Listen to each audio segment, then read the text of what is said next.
నమస్తే, welcome to Aadya media. ఈ రోజు మనతో పాటు స్టూడియోలో ఉంది సీనియర్ జర్నలిస్ట్ ఇమంది రామారావు గారు. నమస్కారం సార్. నమస్తే సార్. పవన్ కళ్యాణ్ గారు వాలంటీర్ వ్యవస్థ మీద కామెంట్స్ చేశారు. దాన్ని వీళ్ళు తప్పుపడుతూ చాలా ట్రోల్ చేశారు పవన్ కళ్యాణ్. కానీ ఇప్పుడు జరుగుతున్న వాస్తవాలు చూసుకుంటే ఆయన చేసింది, పవన్ కళ్యాణ్ గారు చేసిన వ్యాఖ్యలు నిజమేమో అనిపించేలాగా ఇప్పుడు అనంతపూర్ లో ఒక ఇన్సిడెంట్ జరిగింది సార్. వాలంటీర్ లో బాలికపై అత్యాచారం చేశారని. దీన్ని ఎలా చూడొచ్చు అంటారు? డెఫినెట్గా పవన్ కళ్యాణ్ తాలూకు మాటల్లో 100% కూడా సత్యం ఉంటుందండి. సత్యం ఉంటేనే ఆయన మాట్లాడతారు అన్నమాట. ఎందుకంటే చాలా డీప్గా స్టడీ చేసిన తర్వాత ఆయన నిర్ధారించుకున్న తర్వాత మాట్లాడుతున్నాడు అన్నమాట. ఇది కేసు మనం ఇట్లాంటి విషయాలు చెప్పుకోం, కానీ ఇది చాలా టిపికల్గా కొత్త రకంగా, అంటే ఒక కేసుని ఎన్ని రకాలుగా మలుపులు చెప్పొచ్చో ఇందులో మనకు అర్థం అవుతుంది. ఏంటి సార్ అసలు? అది ఒక అమ్మాయి ఉంది. అమ్మాయి అనంతపురంలో ఒకరింట్లో పనిచేస్తుంది. అక్కడ ఆయన పేరు రాజశేఖర్. అంటే అమ్మాయి చిన్నపిల్ల పెద్ద పిల్ల సార్? ఎవరు అమ్మాయి? బాలిక అంటే పెద్ద పిల్లే. ఆ అమ్మాయికి అంటే పెద్దవిడే, ఇంట్లో పని చూసుకుంటుంది అన్నమాట. అక్కడ రాజశేఖర్ తాలూకు భార్య, వీళ్ళిద్దరు ఉద్యోగాలు చేస్తున్నారన్నమాట. ఉద్యోగాలు చేస్తున్నట్టయితే వాళ్ళ ఇంట్లో ఉంటుంది ఆవిడ. అయితే వాళ్ళ ఇంట్లో ఉంటే సహజంగా వాళ్ళు ఎప్పుడు ఇంట్లో ఉండరు కదా. వాళ్ళిద్దరూ ఉద్యోగాలు చేసుకోవడం వల్ల వాళ్ళు బయటికి వెళ్ళినప్పుడు ఈ వాలంటీర్ వచ్చాడనమాట. వాలంటీర్ వచ్చినట్టయితే వాలంటీరు మెల్లగా ప్రేమిస్తున్నానని చెప్పి ఆవిడ్ని ట్రాప్లో పడేయడం. తర్వాత వాళ్ళు లేని సమయంలో వచ్చి ఆవిడకి ఏదో మాయమాటలు చెప్పి మొత్తానికి ఏంటంటే ఆవిడతో కలుసుకోవడం.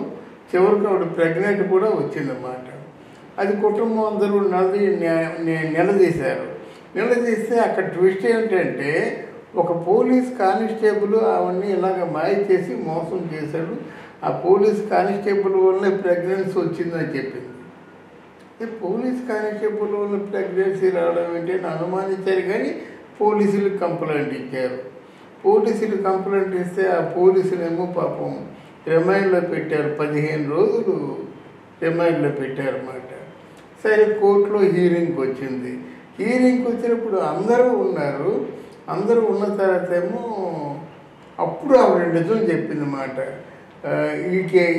ఇందులో ఆయన ఏమో నాకు చేయలేదు, పాపం ఆవిడ మనసు కరిగినట్టుంది. ఇదంతా వాలంటీర్ చేశాడు, వాలంటీర్ వల్లే నాకు ఈ ప్రెగ్నెంట్ వచ్చిందని చెప్పిందన్నమాట. పాపం 15 రోజులు ఉన్నటువంటి వ్యక్తి బయటకు చెప్పుకోలేక ఆయన చెప్పింది ఎవరు నమ్మలేక ఇలా చేస్తున్నా పోలీసులు చేస్తుంకేమిటి అంటే రకరకాలుగా అంటారు కదా. కంచె జైలు వేస్తే మనకి రక్షణ ఎవరని చెప్పేసి ఇలా రకరకాలుగా ఉంది. పాపం ఆయన జైలు శిక్ష కూడా అనుభవించాడు. కానీ వాలంటీర్ వచ్చాడనమాట హీరోలాగా. అదేం చేశారంటే మాయమాటలు చెప్పి వీటికి ఏంటంటే ప్రెగ్నెంట్కి కారణం అయ్యాడనమాట. అంటే ఇది కొత్త కాదండి. జనరల్గా తెల్లారుజామున 4 గంటలకే ఇళ్ళకి వెళ్ళిపోయినట్టయితే చాలామంది ఇళ్లలో ఒంటరిగా ఉంటారు జనరల్గా. అంటే ఇక్కడ ఈ కేసు కాదు, ఇప్పుడు వితంతువులకు కానీ ఎవరికైనా పెన్షన్లు వస్తాయండి. వాళ్ళు 40 ఏళ్ళ వయసులో ఉంటారు, ఒంటరిగా ఉంటారు. వీళ్ళు 4 గంటలకు 5 గంటలకు వెళ్ళి ఏ గాయత్యం చేస్తే ఎవరు దీనికి జవాబుదారీ? తెలిసి గవర్నమెంట్ 9 గంటలకు వెళ్ళొచ్చు కదా. ఇదేమన్నా ఈనాడు పేపరా తెల్లారి ముందు వేయడానికి? 9 గంటలకు ఇచ్చినా డబ్బులు చేరుతాయి కదా. అది 4 గంటలకు వెళ్ళిపోయి తలుపు కొట్టి డబ్బులు ఇచ్చినప్పుడు వాళ్ళకు కూడా ఒక కృతజ్ఞత ఉంటుంది. ఏమో నువ్వంటే నాకు ఇష్టం అంటాడు. అక్కడి నుంచి ఏదో జరగకుండా అఘాయిత్యాలు జరుగుతాయి అన్నమాట. అందువల్ల ఈ తరహా డబ్బులు పంచే విధానానికి స్వస్తి చెప్పాలి. ఇంకెన్నాళ్ళు ఉంటారులేండి. కానీ ఒకటి మాత్రం మనం ఆ పవన్ కళ్యాణ్ తాలూకు అన్వేషణ మనం మెచ్చుకోవాలి. అంటే సమాజాన్ని ఎంత క్షుణ్ణంగా అర్థం చేసుకున్నాడు, ఎంత డీప్గా అర్థం చేసుకుని ఈ మాట చెప్తున్నాడు. ఈ వాలంటీర్ల వల్ల ఈ ప్రమాదాలన్నీ జరుగుతున్నాయి. వాలంటీర్లు లంచాలు తీసుకోవడం కానీ, అఘాయిత్యాలు తలపడడం కానీ, మిస్సింగ్ కేసుల్లో కానీ, బయటకు అమ్మేసే కేసుల్లో కానీ రకరకాల వ్యాపకాల్లో వాళ్ళు ఇండల్జ్ అయిపోయి ఉన్నారు. అంటే ప్రతి తాలూకు ఇంటి తాలూకు అంటే డెప్త్ అంటే ఇన్ఫర్మేషను అంటే కూలంకసమైన ఇన్ఫర్మేషన్ భర్త ఎవరు, భార్య ఎవరు, ఎందరు బిడ్డలు ఉన్నారు, ఇంట్లో ఉంటున్న బిడ్డలు ఎందరు, భార్య ఉద్యోగం చేస్తుందా, ఖాళీగా ఉందా, భర్త చచ్చిపోయాడా, లేకపోతే రెండో భర్త, లేకపోతే ఎక్కడ ఉంటాడు భర్త. కొంతమంది రెండో భర్త అయితే ఇంటికి రారు, అయితే ఒంటరిగా ఉంటుంది. ఒంటరిగా ఉంటుందని తెలిసిపోతే ఏముంది, రాత్రి మీద వెళ్ళిపోయి ఎవరైనా అఘాయిత్యం చేస్తారన్నమాట.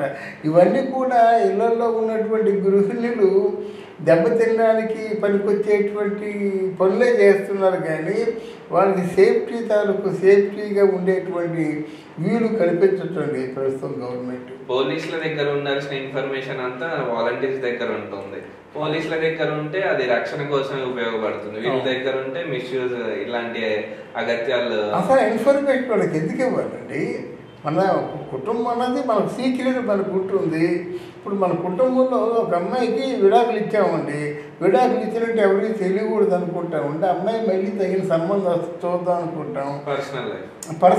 పర్సనల్ అప్పుడేమో ఎవరో దాంట్లో ఒక అమ్మాయి పెళ్ళయింది, విడాకులు ఇచ్చాము, ఒంటరిగా ఇంట్లో ఉంటుందంటే దాని మీద ఎవరో కన్నేస్తారు, ఎవరో అఘాయిత్యం చేసి తలపెడతారు. ఇవన్నీ వాలంటీర్లకు ఎందుకు, దేనికోసం చెప్పండి? ఇవన్నీ దేనికండి? అంటే వాలంటీర్నే అంటారన్నమాట. ఇప్పుడు ఇంతకుముందు బ్రోకర్లాగా అయిపోయారన్నమాట. ఎవరైనా మంచి అమ్మాయిలు ఉన్నారంటే ఎక్కడైనా అనుకూలంగా ఉంటారు అమ్మాయిలు అని వాలంటీర్లు అడుగుతున్నారు, వాలంటీర్లు చెప్తుంటే వెళ్ళి వాళ్ళు ట్రై చేసుకుంటున్నారు.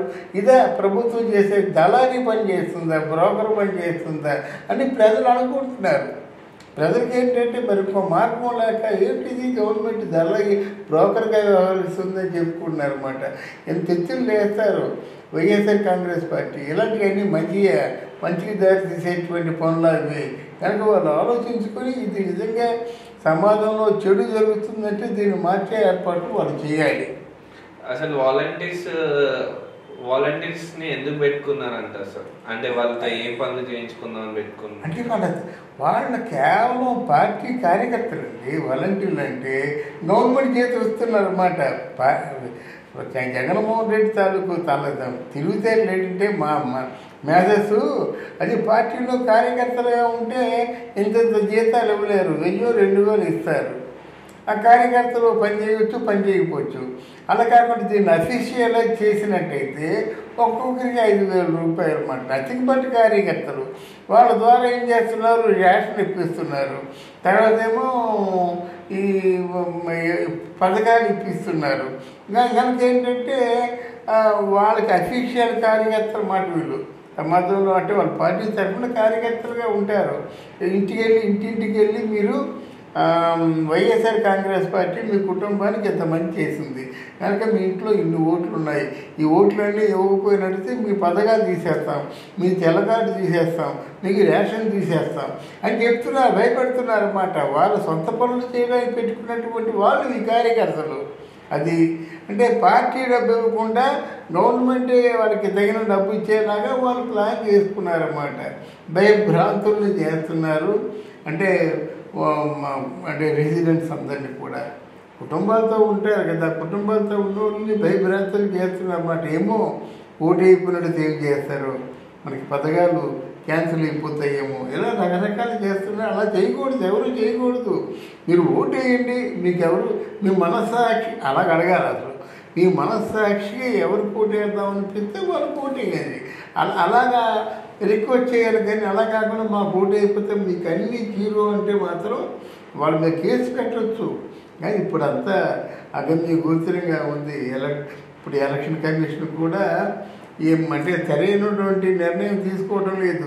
సరైన నిర్ణయం తీసుకున్నట్టయితే ఎవరైనా నేరస్తులు ఉన్నట్టయితే అని బీఫార్ ఇవ్వకూడదు. అలాంటిది ఇప్పుడు ఎలక్షన్లో నిల్చున్న వాళ్ళందరూ నేరస్తులే. కనుక ఇప్పటికైనా మారి కొంచెం ఏదైనా సమాజంలో ఒక మార్పు కోసం గవర్నమెంట్ ఆఫ్ ఇండియా కూడా పనిచేస్తుందని ఆశిద్దాం.